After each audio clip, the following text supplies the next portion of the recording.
میں یہ سوال کرنا چاہ رہا تھا، دیکھیے جو مذہب اور سائنس کا مقدمہ یہ تو بہت پرانا ہے، کئی صدیوں میں یہ چل رہی بات.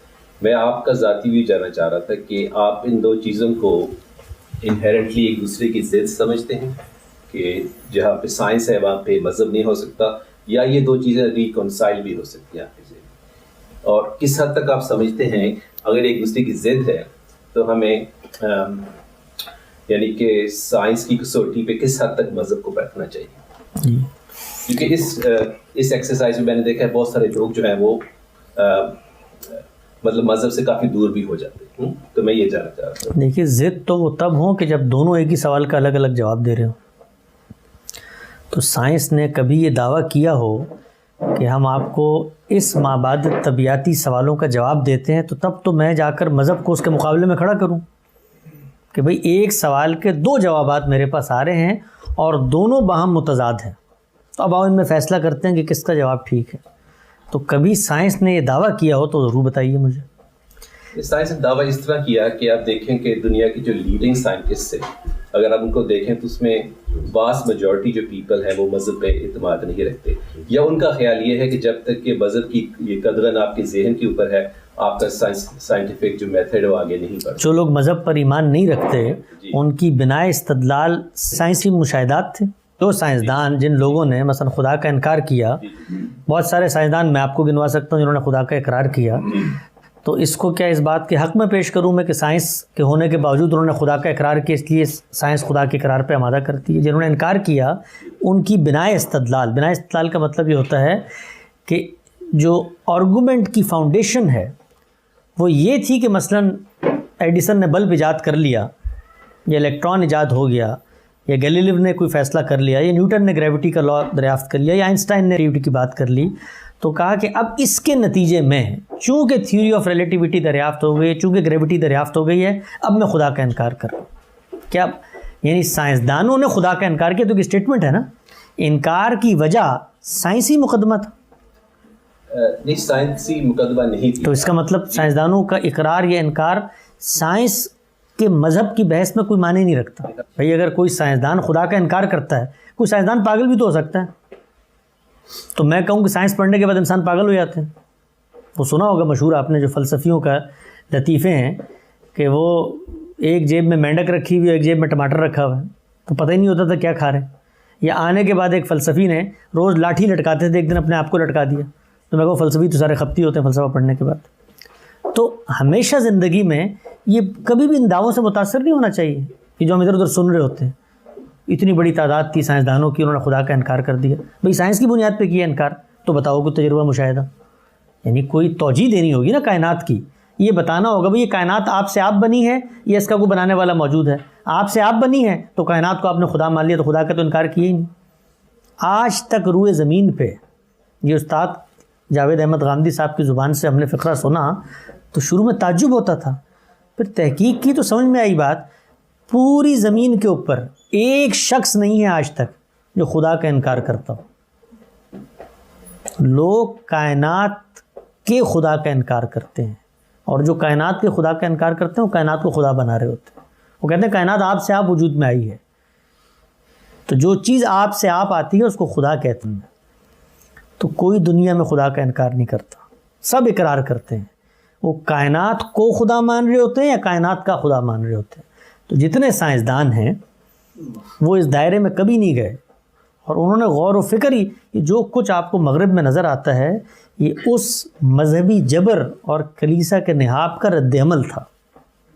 یہ میں آپ کو کراچی میں جا کے مولویوں کے رویے کے نتیجے میں ملد ہونے والوں میں بھی دکھا سکتا ہوں. تو وہ اس کی بنیاد پر نہیں تھا کہ سائنسی مشاہدہ ہو گیا. وہ تو سائنس کا پورا علم جب ساری فلسفے کی تھیوریز سے آگے بڑھا ہے تو یہ مان کر مادے کے مشاہدے پہ گیا کہ یار ان کا تو جواب ہی نہیں تلاش کر سکتے ہم. یہ تو کون سی بھول بھلیوں میں انسان کو گم کیا ہوا ہے. آؤ موجود پہ گفتگو کرتے ہیں، آؤ اس پہ بات کرتے ہیں کیسے ہوتا ہے. یہ جو کچھ چکا چوند اور کرشمہ سازیاں میں نظر آتی ہیں یہ اس وقت نظر آنا شروع ہوئیں کہ جب انسان نے ان سوالوں کے آگے اپنے ہتھیار ڈال دیے. وہ آپ کو یہ بتائے گی کہ جب تم کھانا کھاتے ہو اس سے قطرہ آب بنتا ہے، اس کے اختلاط سے بچہ پیدا ہو جاتا ہے، یہ تو بتائے گی. لیکن وہ بچہ کیوں پیدا ہوتا ہے، وہ جب پیدا ہوتا ہے تو اس میں حیات کیسے آتی ہے، اس حیات میں شعور کیسے آتا ہے؟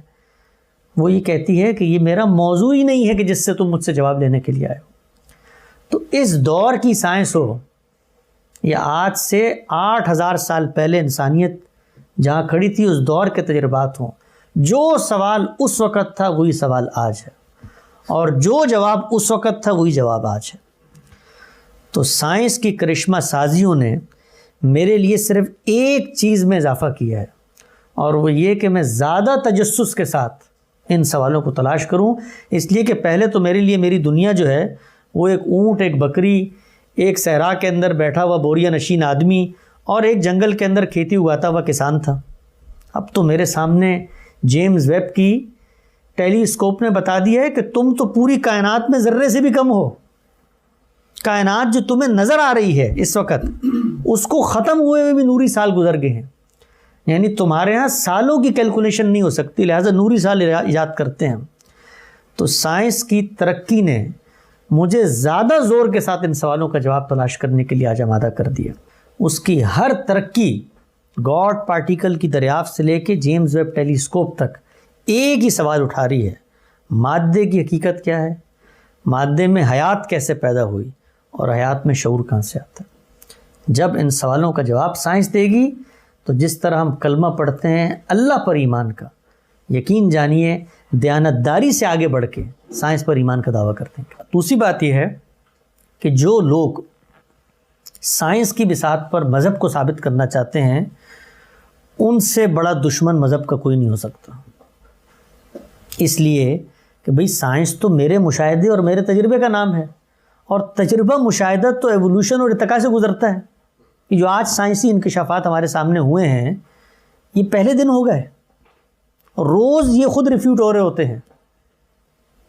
آپ میڈیکل سائنس میں جائیں، یعنی وہی دوائی جو ڈاکٹر 40 سال سے آپ کو کھلا رہے ہیں ایک مرض کے علاج کے لیے، ایک دن میں بیٹھ کے کہتے ہیں بھئی یہ تو اس علاج کے لیے مضر ثابت ہوئی۔ یہ جو کچھ حقائق آپ کو دنیا دکھا رہی تھی کہ جی ہمارے ارد گرد تو 9 سیارے ہیں، وہ آج ان کو پتہ چلا کہ بھائی یہ تو کچھ چیز ہی نہیں ہے جس میں ہم رہتے ہیں، تو یہ تو ایک ایوالونگ پروسیس ہے۔ تو وہ مذہب کو اس جگہ پر لا کر کھڑا کر دیتے ہیں کہ جہاں روز انسان آگے اس کو ٹھوکر مار کے فٹ بال کی طرف پھینک سکتا، کیونکہ سائنس نے تو ایوالو ہونا ہے۔ تو مذہب اور سائنس یہ دو الگ الگ سوالوں کے جواب دے رہے ہیں، اس لیے ان کے مابین مقابلے کا کوئی امکان ہی نہیں پیدا ہوتا۔ یہ دو الگ الگ ٹیمیں ہیں، ایک فٹ بال کھیلنے آئی ہے، کرکٹ کھیلنے آئی ہے، ان کے درمیان کیا مقابلہ کروائیں گے آپ؟ تو جو لوگ یہ مقابلہ کرواتے ہیں وہ مذہب کے ساتھ دشمنی کرتے ہیں، اور مذہب کو جو ادھر کھڑا ہوا تھا ان تمام ذرائع علم سے ماورا ایک چوتھا ذریعہ علم، اس کو لا کر یوں انسان کے تجربے اور مشاہدے کی جھولی میں ڈال دیتے ہیں۔ تو قرآن مجید نہ سائنس بیان کرنے کے لیے آیا ہے، نہ یہ بیان کرنے کے لیے آیا کہ کائنات میں ترقی کیسے ہوتی ہے، نہ یہ بیان کرنے کے لیے آیا کہ معیشت کیسے بہتر ہوتی ہے، نہ یہ بیان کرنے کے لیے آیا کہ جہاز کیسے بنتے ہیں، ایٹم بم کیسے بنتا ہے۔ وہ بیان کرنے کے لیے آیا مرنے کے بعد کیا ہوگا۔ سائنس بیان کرتی ہے کہ جینا کیسے آ، اس کے لیے ذرائع بتاتی ہوں میں تمہیں۔ تو ان دونوں کی الگ الگ شاہراہیں ہیں، جو ان کو ملاتا ہے وہ اصل میں علم کے ساتھ زیادتی کرتا ہے، سائنس کے ساتھ بھی زیادتی کرتا ہے، مذہب کے ساتھ بھی زیادتی کرتا ہے۔